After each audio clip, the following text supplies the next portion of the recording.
અને અહીંયા નવનાથ નો ધૂણો છે.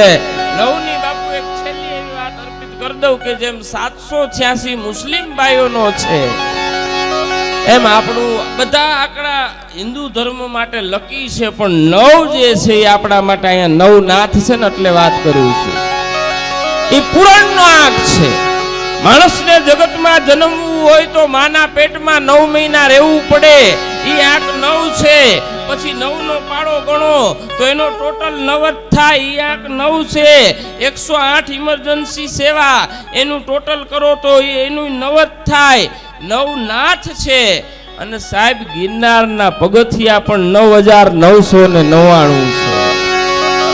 એમાંય 9 છે સાહેબ. એટલે 9 નો જે આંક છે, આ ગર્ભમાં પણ 9 મહિના જ માણાને રહેવું પડે. પાછા માતાજી પણ 9 લાખ લોબડિયાળી છે. ઈ પણ 9 છે સાહેબ. 9 નો જે આંક છે ઈ પૂર્ણ આંક છે. અહીંયા નવનાથ એટલે મને આ વાત યાદ આવી. એટલે છેલ્લી નાજીર સાહેબ